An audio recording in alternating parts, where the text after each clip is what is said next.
Hello नमस्कार साथीहरू। आज म मिठो छिटो हुने सब्जीको फेरि रेसिपी लिएर हजुरहरूको माझ आइसकेको छु। सबैजनालाई नमस्कार भन्न गइरहेको छु र मेरो भिडियो कस्तो लाग्छ प्लिज कमेन्ट गर्न चाहिँ नभुल्नुहोला है। अनि अब आज मैले सबै सब्जीहरू चाहिँ काटेर एकदमै रेडी गरेर राखिसकेको छु। हजुरहरू पनि हेर्न सक्नुहुन्छ। आलु, चना, सेतो चना हो आज चाहिँ, अनि केराउको सब्जी लिएर म आइसकेको छु। मलाई चाहिँ यस्तो लाग्छ कि ताजा तरकारीले बनाएको खाना एकदम मनपर्छ। तपाईहरुलाई कुन तरकारी सबैभन्दा धेरै मनपर्छ कमेन्टमा लेखेर भन्नुहोस् है। यस्तै ताजा सब्जीहरू बनाएर खान चाहिँ मलाई मनपर्छ क्या। अनि मलाई एकदमै सब्जीहरू बनाउन पनि मन लाग्छ, त्यही भएर मैले बनाएको। यो तरकारी चाहिँ मैले आफ्नै सामग्रीबाट बनाएको है साथीहरू। आफ्नै स्वादले कस्तो हुन्छ भनेर मैले आफ्नै स्वादले बनाएको छु। तपाईहरुको स्वादले छुट्टै मिठो हुन्छ होला। मेरो स्वाद मेरो पहिचान भने जस्तै मलाई चाहिँ मैले बनाएको मिठो लाग्छ। यस्तै छ साथीहरू। विदेशमा बसे पनि नेपाली स्वाद छोड्न सकिँदैन, के गर्नु। मैले अब त्यसमा मैले तेल हालिसकेको छु, अनि के भन्छ मेथी जिरा हालिसकेको छु नि त। अलि रातो भइसक्यो। त्यसपछि मैले अनि प्याज पनि हालेँ। अब त्यो प्याजलाई चाहिँ मैले हल्का धेरै चाहिँ जलाउँदिनँ म, किनभने डढ्छ नि त, कालो कालो हुन्छ। हल्का सुनौलो हुने गरी भुट्छु। त्यसरी भुट्दाखेरि चाहिँ स्वाद अझै राम्रो मिठो आउँछ के। अनि साना कुराले पनि खानाको स्वादमा ठुलो फरक पार्छ नि त। अलि यो प्याज डढ्यो भने फेरि खाना त्यति स्वादिलो मिठो हुँदैन नि त। त्यही भएर म डढाउँदिनँ, अनि हल्का सुनौलो हुने गरी मात्रै भुट्छु। त्यसपछि स्वाद छुट्टै मिठो आउँछ के। त्यही भएर म एकछिन चाहिँ यसलाई मजाले भुटेर छोडिदिन्छु। हल्का रातो त पार्नु पर्यो नि त हैन। अनि मैले आलु पनि काटेर अघि नै रेडी गरेको थिएँ। त्यही भएर मैले अब त्यो प्याज त जस्तै अलि रेडी भयो नि त, अनि मैले प्याजमा माथिबाट मैले फेरि आलु पनि हाल्दिएँ, किनभने आज मैले आलु उसिनेको छैन नि त। त्यही भएर आलुलाई पनि अब म प्याज सँगसँगै फेरि भुट्छु। अनि हजुरहरू कतादेखि हेर्दै हुनुहुन्छ, मेरो भिडियो कस्तो लाग्छ यसो कमेन्ट पनि गर्नुहोस् ल। मन पर्यो भने सेयर गर्नुहोस्, अनि लाइक गर्नुहोस्। फलो नगर्नु भएकोहरूले मेरो टिकटक फलो पनि गर्नुहोस्। अनि यसो म लाइभ बसेको बेलामा हजुरहरू पनि लाइभ आउनुहोस्, मलाई यसो सन्देश दिनुहोस् कस्तो हुन्छ खानेकुराहरू, कस्तो लाग्छ हैन। कमेन्ट गरिदिनुहोस्, भनिदिनुहोस् है। सानो मेहनतले पनि ठुलो स्वाद दिन्छ के साथीहरू। मिठो हुन्छ। जे चिज पनि मिठो मानेर खायो भने हुन त मिठै हुन्छ। जस्तोसुकै मिठो पारे पनि मिठो छैन भने फेरि मिठो हुँदैन। तर मलाई चाहिँ मिठो लाग्छ। घरको खाना जस्तो मिठो अरू सायद केही नहोला, त्यही फेरि मलाई लाग्छ है। तपाईहरुलाई फेरि हुन त बाहिरको यताउति मिठो भन्नु होला, तर मलाई चाहिँ घरको खाना जस्तो मिठो अरू केही पनि लाग्दैन साथीहरू। त्यति धेरै बाहिर गएर नखाने भएर पनि होला। त्यही भएर यसो भन्दै मेरो आलु पनि यस हल्का पाक्यो। अनि त्यसमा मैले फेरि नुन, बेसार, मसला त एड गर्दिनँ। खुर्सानी, धुलो खुर्सानी हो मैले चाहिँ एड गर्ने भनेको। त्यो हालेर म चाहिँ एकछिन फेरि चलाएर अनि छोपिदिन्छु 2-4 मिनेट। तर खाना पकाउँदा नि साथीहरू हतार नगर्नुहोस् है। बिस्तारै पकाएको खाना नि अझ स्वादिलो मिठो हुन्छ के। खाँदाखेरि पनि भन्ने होस् न हैन। यस्तो सजिलो रेसिपी सबैले एकपटक चाहिँ घरमा बनाएर खानु है साथीहरू। खानुस् पनि, हेर्नै पर्छ। पहिला भिडियो चाहिँ हेर्नुहोस्, हेरिसकेपछि अनि बल्ल खानुहोस् के। अनि आजको भिडियो तपाईहरुलाई कस्तो लाग्छ है, माया गरेर बनाएको छु। यसो कमेन्ट पनि गरिदिनुहोस्, सेयर गरिदिनुहोस्। फलो नगर्नु भएकोहरूले मेरो फलो पनि गर्नुहोस्। यसो भन्दै मेरो आलु चाहिँ यस हल्का पाके जस्तो भयो। अनि मैले मिठो हेर्दैमा हेर्नुहोस् न कस्तो खाउँ लाग्दो भएको छ नि, भएको छ कि छैन हेर्नुहोस् त।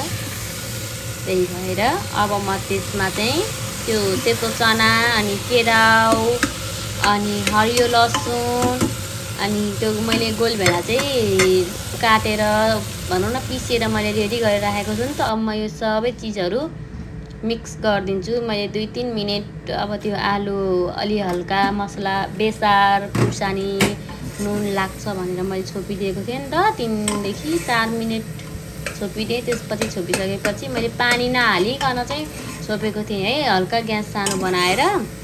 अनि त्यसपछि चाहिँ अब मैले त्यसमा हरियो केराउ अनि सेतो चना अनि गोलभेडा अनि हरियो प्याज म सबै मिक्स गरिदिन्छु के। अनि बस बल्ल म एकछिन छोपेर राखिदिन्छु।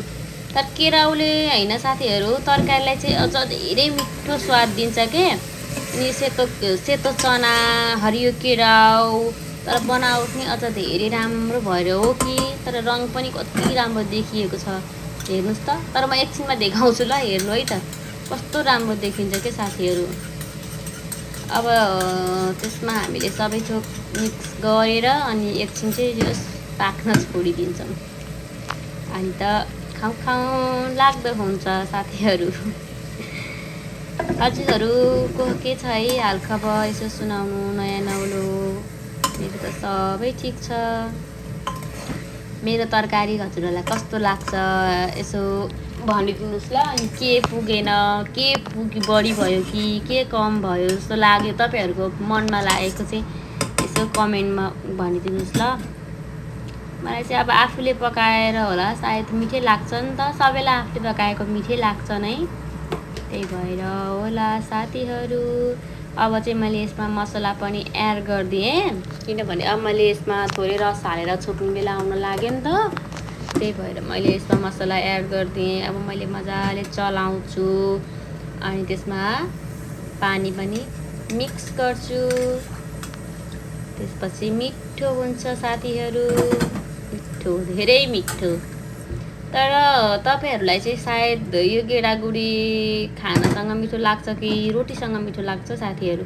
म चाहिँ त्यति खानासँग चाहिँ खाँदिनँ है, मलाई मिठो लाग्दैन। जतिसुकै मिठो भएछ भने पनि, तर गेडागुडी भनेको गेडागुडी नै हो। मलाई चाहिँ रोटी पुरीसँग मात्रै मिठो लाग्छ क्या, त्यही भएर म चाहिँ रोटीसँग खान्छु। तर मेरो हस्बेन्ड चाहिँ खानासँग खानुहुन्छ। हस्बेन्डको लागि चाहिँ मैले त्यसरी माछा मिसाइदिएको छु कि मलाई निकाल्छु अनि म त्यसमा माछा एड गरिदिन्छु क्या। अब तपाईँहरूले हेर्दै मेरो 3-4 सिटी मजाले लाग्छ प्रेसर कुकरमा। त्यसपछि मेरो सब्जी कस्तो हुन्छ अनि हामी सँगसँगै हेर्ने ल साथीहरू। अनि मेरो भिडियोमा लाइक कमेन्ट गर्न चाहिँ नबिर्सिनु, मेन भनेको फलो गर्न नबिर्सिनु। तपाईँहरूको एउटा लाइक एउटा फलोले नै मलाई अर्को भिडियो बनाउने हौसला मिल्छ क्या। अनि कमेन्ट नि गर्नुहुन्न, लाइक पनि गर्नुहुन्न, फलो नै गर्नुहुन्न भने फेरि मलाई अलिक भिडियो बनाउन अलिक मन लाग्दैन क्या। ओहो साथीहरूलाई मन परेन जस्तो छ मेरो भिडियो जस्तो लाग्छ क्या। यो कुरा छोडौँ, अब मेरो सब्जी कस्तो भयो हेरौँ ल साथीहरू, सँगसँगै हेरौँ हामी पनि। तर यही पाकेको सब्जी भएर होला होइन, भान्साभरि आउने बास्नाले त झन् भोक अझ धेरै बढाउँदो रहेछ कि साथीहरू। ल अब हेर्नुहोस् ल कति राम्रोसँग पाक्यो, हेर्नुहोस् त साथीहरू। रङ पनि एकदम आकर्षक छ कि। अब यसको स्वाद चाख्ने बेला हुन लाग्यो साथीहरू। अब हामी सँगसँगै चाखौँ ल। तर म चाहिँ एकछिनमा चाख्छु किनभने मैले रोटी पनि तयार गर्नु छ। ल हेर्नुहोस् त रङ कस्तो मजाको देखिएको क्यामेरामा भन्दा पनि, तर रियल क्यामेरामा चाहिँ अब त्यति राम्रो अलिक देख्दैन नि त, त्यही भएर रियलमा चाहिँ अझ बेस्ट छ जस्तो लाग्छ मलाई। हेर्नु न कस्तो दामी भएको छ। ओ ल हेर्नुहोस् त, हजुरहरूलाई मन पर्यो, खाउँ लागि साथीहरू। हजुरहरूको लागि पनि मैले बनाएको छु, लिनुहोस्। मोबाइलबाटै भए पनि अरे के भिडियोबाट भए पनि। यो बास्ना यो सब्जी क्यामेराबाट पठाउन मिल्ने भए म कति रमाइलो हुन्थ्यो होला है, म पठाइदिन्थेँ सबैजनालाई। अनि यसरी मैले खाना बनाउँदै मेरो हस्बेन्ड चाहिँ कामबाट आउनुभयो कि बिचरा, रातो पिरो भएर गर्मी छ नि त अहिले जापानमा। अनि आइसमा पानी हालेर अनि खाँदै हुनुहुन्छ। मलाई खाने हो भन्दै हुन्थ्यो, मैले नखाने भने अनि त्यसपछि आफू चाहिँ खाना थाल्नु भयो। गर्मी छ, अति नै गर्मी छ साथीहरू, अति नै गर्मी छ। अनि त्यही भएर अब मेरो सब्जी रेडी भइसक्यो।